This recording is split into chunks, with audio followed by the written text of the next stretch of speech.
Click the link in the description to download this video's free Yu-Gi-Oh! VRains desktop wallpaper featuring Yusaku and his Playmaker avatar, made by me. Images belong to Neon Ads and Company. No other forwards for now. See you after the intro.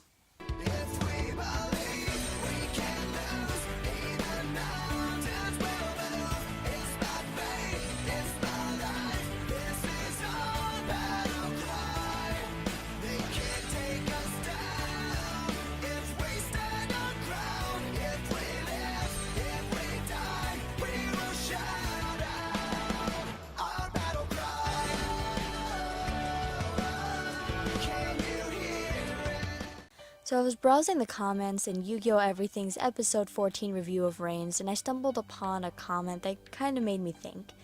Okay, so in episode 14 of VRains, you see Emma and Akira talking. Emma has made a possible backdoor into Soul Technologies. I forget exactly what Akira said, but then Emma walks away like the cat she is and announces that she has no interest in men who have no power or money. Of course, in the comments of the video, someone made a remark about if she wanted money and power, she could just straight up marry Kaiba. And then, of course, there was a follow-up comment about how Kaiba was only attracted to Blue Eyes White Dragons, so she stood no chance with him. All in all, it's a pretty funny comment chain. But that got me thinking about what I expected out of Emma in this show moving forward. Weird, right? Well, just let me explain. I brought up Kaiba in the thumbnail because the more I thought about it, the more I started comparing the two characters. On a surface level, I find the two of them to be very comparable. They're both technologically sophisticated for the era they live in, they're arrogant, they're money hungry, they flaunt their ego. Honestly, to me, Emma feels like what Kaiba could have been if he had personality, and I mean that both literally and metaphorically. Imagine if small kid Seto didn't get adopted by Gozaburo Kaiba.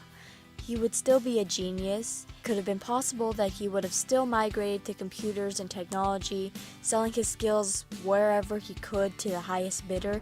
He could have turned out to be just like Ghost Girl, a paid computer hack with an ego the size of Manhattan. Duel Monsters could have turned out so much differently if, he didn't get adopted by Gozaburo. He could have been a completely different person. Probably nicer too. He probably would have still had a personality if Gozaburo didn't adopt him. Now, with all that being said, I started making a list of expectations of things I wanted to see come out of Emma as VRains moved forward. And I guess I'll just make it a list of 5 things, cause why not? Number 5, I want Emma to have a mild redemption arc. I know this may seem like a no-brainer, but I don't want to see a female version of Kaiba running around not changing how she is as a character. But I want to put an emphasis on the word mild, because I also don't want her to change as a person. I still want her to be badass, alluring, and maybe a little self-centered as the show moves forward. With that being said, I want to know that when worst comes to worst and something really important is on the line, she will pull through and make the right sort of decisions. Number 4, I want Emma to interact with Aoi.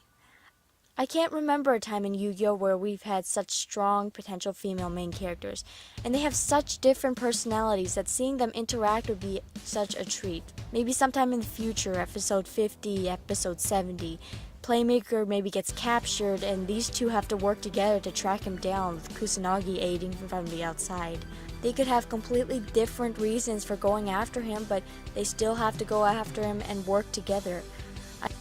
I feel like they could learn something from each other, and having them interact would be a great way to develop both of their characters. In Season 1 of Arc 5, I found Yuzu and Serena's interaction, despite how brief it was, to be something pretty cool to watch because they were both strong female characters. They had different motivations, but that was still a very interesting thing, and I would like to see that in this show with Aoi and Emma, but more in depth, more developed. I would like to see how that sort of thing would have turned out, and I want to see it turn out in this show. Number 3. Okay, this may be a complete contrast to my number 5 on the list, but if they don't do my number 5, I want Emma to go to the other side of the spectrum and ally herself with whoever may turn out to be the main boss villain of the show. Maybe the villain pays her ultimate price and buys her services and her loyalty, if her loyalty even exists.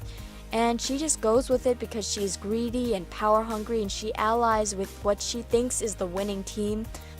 I can sort of see her as doing a sort of Vector turnaround, except maybe not quite as sadistic. Maybe a cross between Vector and Hellkaiser from GX. Actually, more Hellkaiser, less Vector. She could go all seductress villain for the beef of the show, and in the end she could duel the main boss villain and lose, and maybe she gets thrown off her board into the data storm and metaphorically drowns or literally drowns or whatever. I think that would be really great. I think she has a great potential to be a villain or one of the main characters, one of the group. She could go either way. I would love to see her as a villain. I would love to see her as what she is now, a half and half. She has a lot of potential going in any way. We don't know where she's going to go, and that's probably one of the coolest things about Emma. Number 2. I should probably mention that this list is in no particular order whatsoever. I thought about my number 2 spot for a little bit, and then I revised it, so it's now in 2 parts, number 2 and then a number 2.5. This is number 2. I want Emma to have a little sibling, a young one who still thinks that the world is a pure place, a little brother, a little sister, maybe a cousin, something like that. I realize that this has very little chance of happening, but just let me explain why I think that this element would just add something cool to the show. I know we already have 2 older brothers, Kusanagi and Akira, but Aoi is about Yusaku's age, and if fan theories are to be believed, Kusanagi's brother probably isn't that much younger than he is. Even if the small child served no other purpose than to make Emma more human, give a reason to her greed, and show that she cares about someone other than herself, I think it would be worth it. This all goes back to the development, and we haven't seen a lot, if any, big sister archetypes in Yu-Gi-Oh!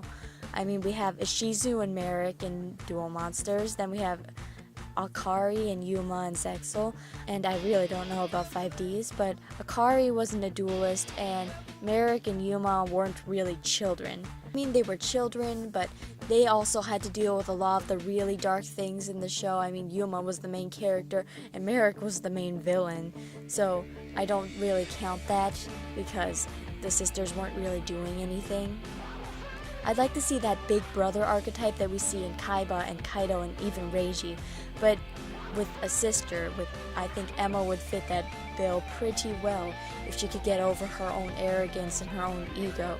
I mean, she's already a knockout duelist, it seems. She just needs a small child hanging around to make her human, to put a little bit more of a heart inside of her cold, seductress body. And then we have my 2.5. If they don't do a younger sibling, and I sincerely doubt that they will because they haven't shown even a hint of them, I don't know, I feel like they could make a dead one, a small child, a sibling or something, a sibling who would have died for some obscure reason, and the pain would have caused her to become this greedy person that she is now. We know nothing about Emma's backstory, so I feel like this could just fill in a couple holes and make her more human, as we say. Number 1. And coming in at number 1 on the list is another no-brainer. I don't want them to trash her character. That's it. Simple. Straightforward. I don't want her to become another one of our female characters who doesn't get the right amount of screen time, who doesn't get any development by the end, who was built up so well in the beginning and then just sort of fades off into the distance by the end of the show. She is such a strong character. She's such a badass character. Like, the way that she's being built up right now is that she's one of our really strong badasses. I might regret saying this later, but she seems like a female Hellkaiser, like a female Kaido almost, minus the humanity. Again, she reminds me of Kaiba, and she's strong, and I want her to get that development. I want her to change. So whether she becomes evil or whether she becomes a good guy, I don't really care as long as they keep her going strong, and that's my main hope for Emma as a character. And I guess that's basically it. That's basically an overview of everything on this list, and I guess that also wraps up the list. Thank you for as usual, thank you for watching. Leave a comment below, and also if you have any ideas on VRains videos, I would love to hear them. I'm thinking of doing this sort of video for Aoi because, again, Aoi seems like a completely different character from Emma, but she's also looks like she's gonna be one of our main characters. She's the main girl, so what do I expect from Aoi? What do I want to see? That sort of thing. I hope to get that one up pretty soon. I also have a very random discussion that was unscripted of me talking about the Arc 5 dub, actually. Anyway, see you in the next upload. Mya out.